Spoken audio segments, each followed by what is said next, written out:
नमस्कार, JM news मध्ये आपले सहर्ष स्वागत। आपण पाहत आहात JM न्यूज। जाणूया आजच्या ठळक घडामोडी।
बोले साहब मौलाना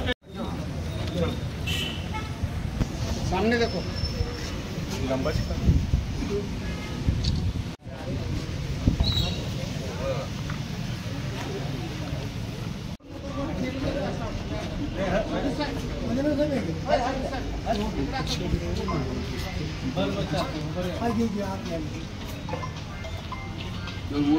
अल्हम्दुलिल्लाह हम जो आज जमा हुए हैं, हम सब लोग जानते हैं कि यहाँ किस लिए जमा हुए कि एक विशालगढ़ के अंदर एक मस्जिद के अंदर जो गजापुर है वहाँ पर पथराव हुआ और मस्जिद को तहस नहस किया गया और कुरान पाक शरीफ को जलाया गया और वहाँ के जो मुसलमान हैं उनका तोड़ फोड़ कर दिया गया, उनका बहुत सारे चीज़ों का नुकसान किया। और ऐसी वारदात हमेशा होती रहती कि कभी इधर हुई कभी उधर हुई, और ये चीज़ों के निषेध के लिए और इन चीज़ों की मुखालिफत के एतबार से हम यहाँ आए हुए हैं कि ये चीज़ें बारहा न हो और इसकी मुखालिफत होते रहें। तो इसलिए हम सब लोग मुस्लिम समाज आज यहाँ जमा हुए हैं कि आइंदा ऐसी कहीं भी चीज़ें वारिद हो तो वहाँ से ये चीज़ें न हो, इसलिए हम यहाँ तहसीलदार के सामने हाजिर हुए, प्रांत के सामने हाजिर हुए हैं और हाजिर होकर हम यहाँ उनके निषेध के लिए कि ऐसी चीज़ें आइंदा न हो और इसके लिए सख्त जो भी लोग हैं उसकी सख्त कार्रवाई करें और उसके बारे में उनकी कार्रवाई कर उनका सारा के सारा माजरा उनके सामने लेकर आए।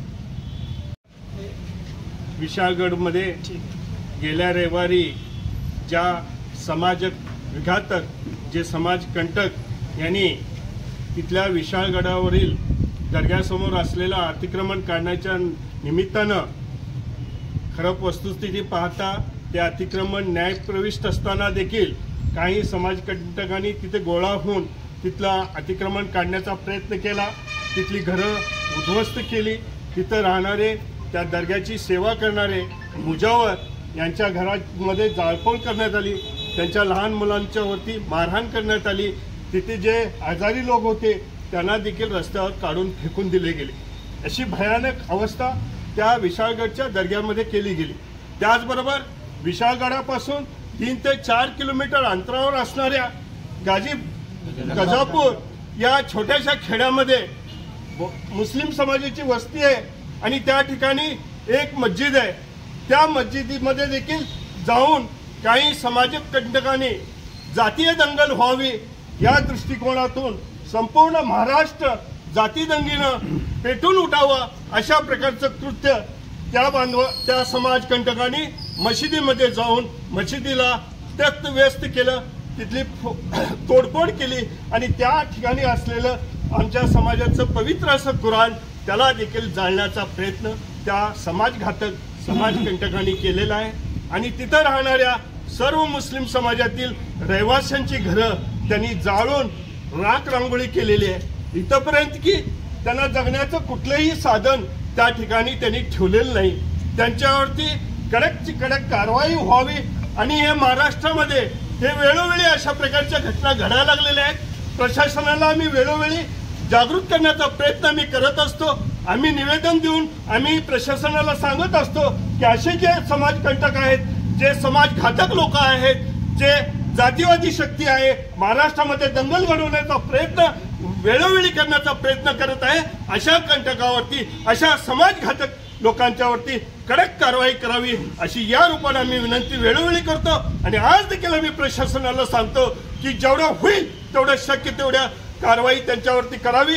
त्याचा मास्टरमाइंड कोण आहे त्याला पहिल्यांदा आत घालावं, नंतर बाकीच्या लोकांना घालावी अशी देखील विनंती आज या माध्यमातून करतो. आणि त्या लोकांचं जे काही नुकसान झालेलं आहे त्यांची नुकसान ताबडतोब भरपाई करून द्यावी हीच विनंती मी आज या प्रांत साहेबांना करतो आणि इथं थांबतो. जय हिंद, जय महाराष्ट्र. समाजातर्फे जी घटना विशाळगडावर घडली, वास्तविक पाहता विशाळगडावरील अतिक्रमण काढण्याच्या निमित्तानं जो दंगा तिथं विघातक संघटना, जे समाज संघटना आहेत, समाजकंटक आहेत, त्यांनी या निमित्तानं तिथं गाजापूर म्हणून एक 3 किलोमीटर गाव आहे. वास्तविक पाहता त्या गावाशी, त्या अतिक्रमणाशी काही संबंध नसताना तेथील मुस्लिमवाडी म्हणून एक छोटंसं गाव आहे, 27-28 घरं आहेत आणि तिथे एक मशीद आहे. या घरातील सर्व घरं म्हणजे अशी घरं त्यांनी तोडफोड केलेली आहेत, तिथं काही शिल्लक ठेवलेलं नाही. पण त्यांचा उद्देश असा होता की तिथं काही शिल्लक राहू नये. तो तोडफोड करून तिथं त्या समाजकंटकाचं भागलेलं नाही की त्या घरातील जी संसारोपयोगी वस्तू, सोने, नाणे, पैसे सर्व लुटमार करून नेले नाही. वास्तविक पाहता तिथं एक दरोडा घालण्याचा प्रयत्न त्यांनी केलेला आहे आणि तिथं काही शिल्लक ठेवलेलं नाही. आणि मुस्लिम समाजाचे श्रद्धास्थान असलेली प्रार्थनास्थळ, तिथे एक मस्जिद आहे, त्या मस्जिदीमध्ये वास्तविक पाहता आमचा एक पवित्र ग्रंथ कुराण शरीफ तिथं जाळण्यात आलेलं आहे आणि मशिदीची मोठ्या प्रमाणात तिथं तोडफोड करण्यात आलेली आहे.